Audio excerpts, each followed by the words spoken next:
इस सेक्शन में हम देखेंगे किस प्रकार हम किसी सर्कुलर शेप को सेगमेंट्स में डिवाइड कर सकते हैं।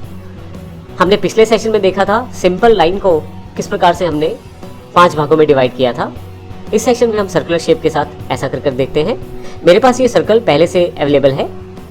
सर्कल को आप सेगमेंट्स में बांट सकते हैं। इसके लिए आप ड्रॉ पर आए, यहाँ से आप डिवाइड कमांड को चुनें। नीचे यदि आप कमांड लाइन पे देखेंगे तो सिलेक्ट ऑब्जेक्ट टू डिवाइड का ऑप्शन अवेलेबल है। मैं सर्कल को सिलेक्ट कर लेता हूँ। जैसे ही सर्कल को सिलेक्ट करता हूँ, मेरे पास यहाँ नीचे की तरफ enter the number of segments का ऑप्शन अवेलेबल हो गया है, जैसे पिछली बार भी मेरे पास अवेलेबल था। इसके साथ ही और करके ब्लॉक का ऑप्शन भी अवेलेबल है। ब्लॉक को इसी सेशन में हम थोड़ी देर में देखेंगे, परंतु सबसे पहले हम नंबर ऑफ सेगमेंट्स में डिवाइड करते हैं इस सर्कल को। इसके लिए मैं यहाँ पे 5 एंटर कर देता हूँ और फाइनली एंटर प्रेस कर देता हूँ। हमारे पास जो सर्कल है वो 5 भागों में उसको डिवाइड कर दिया गया है उसके सेगमेंट्स में, परंतु यहाँ पे दिखाई नहीं दे रहा। इसके लिए मैं यहाँ पे पी टाइप कमांड का प्रयोग कर सकता हूँ।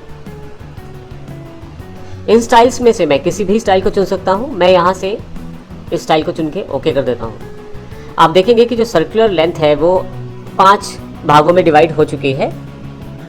अब यहाँ पे हमारे पास ये जो सर्कल है उसके 5 भाग यहाँ पे तैयार हो चुके हैं।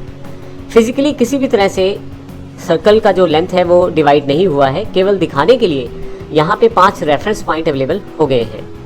इन 5 पॉइंट्स को मैं as a reference point note की तरह इस्तेमाल कर सकता हूँ। जैसे कि यहाँ पे मैं एक सर्कल और ड्रॉ करता हूँ, इसको सेंट्रल एरिया प्रयोग करके, इसी तरह से इस तरफ भी।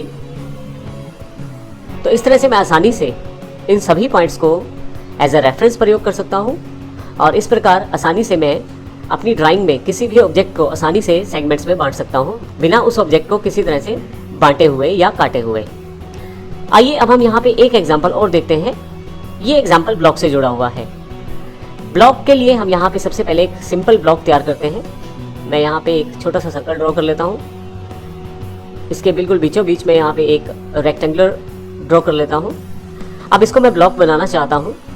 ब्लॉक बनाने के लिए जानकारी पिछले सेशंस में दी गई है। यदि आप ब्लॉक के बारे में नहीं जानते तो अब अवश्य पिछले सेशंस में वर्कआउट करें और ब्लॉक को समझें। मैं यहाँ इसको सिलेक्ट कर लेता हूँ जिसको ब्लॉक बनाना है मुझे, और यहाँ पे ब्लॉक कमांड को मैं टाइप कर देता हूँ, एंटर करता हूँ।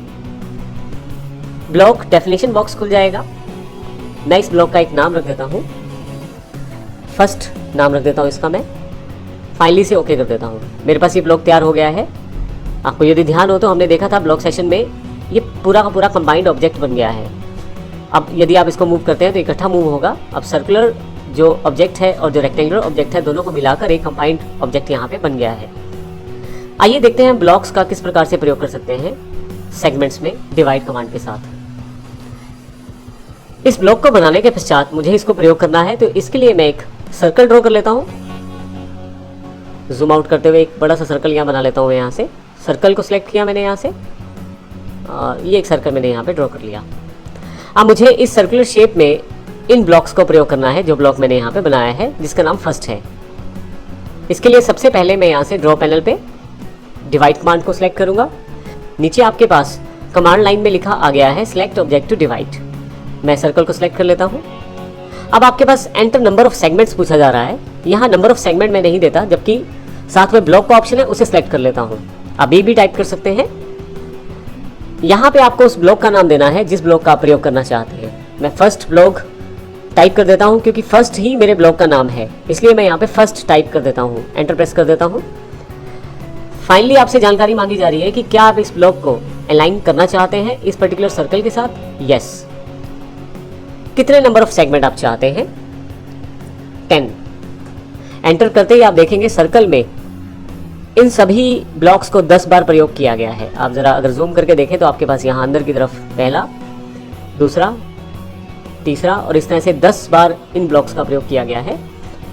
अगर मैं इस सर्कल को यहाँ से मूव करके साइड पे ले जाता हूँ तो आप देखेंगे कि नीचे सिर्फ ब्लॉक्स ही रह गए हैं। तो इस प्रकार हम ब्लॉक्स का प्रयोग कर सकते हैं डिवाइड कमांड के साथ।